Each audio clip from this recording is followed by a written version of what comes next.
നമ്മൾ സാമിൻ അഷറ പാഠം 18 വായിച്ചു അല്ലെ? ജബ്ബലെല്ലാം വായിച്ചു കഴിഞ്ഞു. അർത്ഥം നോക്കി മക്കൾ, ഇതെന്താണ്?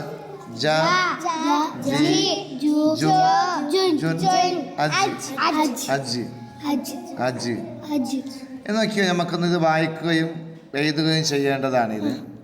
ഇത് കണ്ട നിങ്ങളിവിടെ കളർ കുറഞ്ഞ അക്ഷരം കണ്ട എന്താ ഇത് വായിക്കുന്നത്?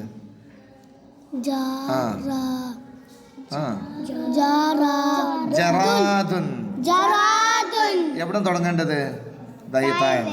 ഇത് മേലൊക്കെ എഴുത ഇങ്ങനെ പോവാ. അടുത്ത എന്താണ് ഇത് മക്കളെ വായിക്കുന്നത്?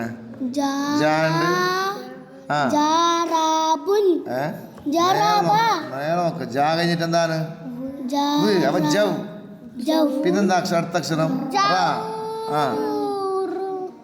ജൗറബ. എന്ത് റബ? ജൗറബ. കണ്ട? ജറാദുൻ ജൗറബ. ഇനി അടുത്തൊക്കെയോ അക്ഷരം വായിച്ച?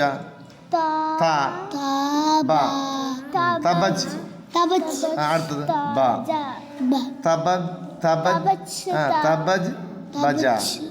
ഗോലി ബജ. തബജ് ബജ. എന്ത് ബജ? ഉള്ളി ബജ കേട്ടിട്ട് നിങ്ങള്? അതൊക്കെ സാധനം. തബജ് ബജ. തബജ് ബജ.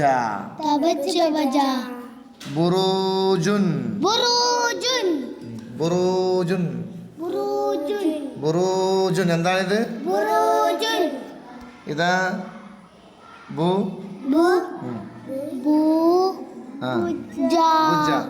പൂജ കഴിഞ്ഞിട്ട് ഇത് രണ്ട് പുള്ളിന്റെ ഇടാ. ബുജൈറുൻ. അപ്പൊ എന്താ ഇതിന്റെ ഇട? ജറാദുൻ. ഇങ്ങനെ മേലെ കയ്യിൽ പോവാ. ജൗറബ ഇങ്ങനെ പോവാ. ഇതോ തബജ് ബജ. എന്ത് ബജ? തബജ് ബജ. ഇങ്ങനെ പോവാ. ഇനി ബുറൂജ് ഇങ്ങനെ പോകണം. ഇനി ബുജൈർ ഇങ്ങനെ പോകണം. ഓക്കെ.